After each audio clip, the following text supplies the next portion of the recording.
Sentiment that we're seeing on your end, and of course, setting up the day on Wall Street higher as well. Let's take a look at our U.S. futures and see how we're poised for trade right now. If the markets were to open now, the Dow would be higher by 70, the Nasdaq higher by 18.5, and the S&P 500 higher by 8.2. And it seems, Ross, that investors here are looking at some of the more positive data points for this trading session and shrugging off the fears about the continuing crisis in Greece. But of course, you know, we're going to be watching today very closely what the FOMC members had to say about quantitative easing when the minutes from the latest Fed meeting are released, and that's at 2 p.m. Eastern time today. Some market participants are convinced that the central bank will consider further stimulus, which investors believe has provided a leg of support under the U.S. market's current rally. The Fed has left the door open for more QE, and the next program, if carried out, is expected to expand the bank's balance sheet by hundreds of billions of dollars. And joining us now to talk more about that and strategy as well is Ryan Mumy, founding partner and principal of Mumy Financial Advisors, and still with us, of course, our guest host, Nick Karn. Ryan, I want to start with you and talk about the Fed. Obviously, the issue, you know, is QE3. It's still on the table. How likely do you think it is that the Fed is going to take that route? Well, good morning. We don't think it's necessarily necessary for the Fed to boost or anything beyond what they've already done. They've continued to buy their own United States debt to try to put some cash out into the economy, and we think that that's enough. It's time for the markets to work out all the issues we've seen over the last 3 years itself. Well, speaking of the markets, let's focus on the equity markets for a moment, because we're in a sort of bullish period right now. Since the start of the year, we've seen a lot of buying in terms of equities, but you say that the markets are due for a correction. Yeah, and that's good for any healthy market. As I told one of my clients last week, you know, with growth in the stock market, we want a Le Mans more than, or a LeBaron more so than a Corvette. We don't want those sharp ups and downs. We want it to just slowly chug along. So a near-term correction is healthy for the market. But long-term, as I said in October when I was on, long-term the United States is in much better position than the rest of the world. And we like the United States, and we're overweight there for the time being. Okay, and if that's the case, and in fact we are positioned better than the rest of the world, then why are we seeing weakness in the dollar?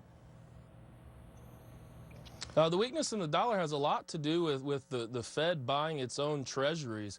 That's weakened the dollar. You know, the dollar was in the 120s a little over 10 years ago at the early 2000s when a lot of the fiscal stimulus, long-term fiscal stimulus started. So if we see the Fed back out, loosen up their balance sheet a little bit, we're going to see the dollar strengthen, we're going to see gold come down, and we're going to see crude oil stabilize. Nick is with me here in London. He wants to step in. Nick. Yes, I was wondering, Ryan, what your take was on the a fiscal adjustment in the US, because this is one of the dogs that hasn't barked so far. You know, we have a lot of talk about fiscal adjustment and so on. Now that looks to be serious actions, not this year but next year, and I was wondering what your take on that was.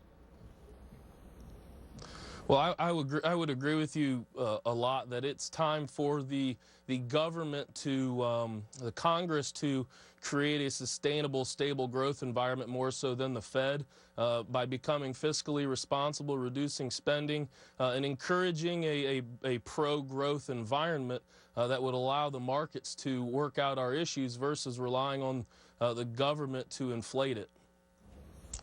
Okay, Ryan, we'll come back to you. Stick around. Just got this is interesting. Bank of England Governor King said no one can fully prepare for the unforeseeable consequences of a Greek default. They're making contingency plans, but we won't go into detail. This is the Greek finance minister says. Some in the Eurozone are playing with fire, and they may even want Greece outside of the Eurozone. Now, this is directly probably towards the Germans and the Dutch, who seem to be saying we're prepared to let Greece have a disorderly default.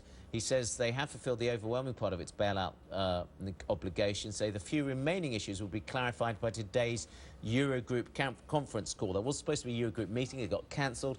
There is, we now understand, going to be a conference call at 4 o'clock London time, 5 CET. But there you go. You've got some politicians now in Europe saying we're strong enough to let Greece go. Mervyn King is saying we can't fully prepare for unforeseeable consequences. And the Greek finance minister suggesting some people are playing with fire. by making those suggestions. It's still as clear as mud, Jackie. Yeah.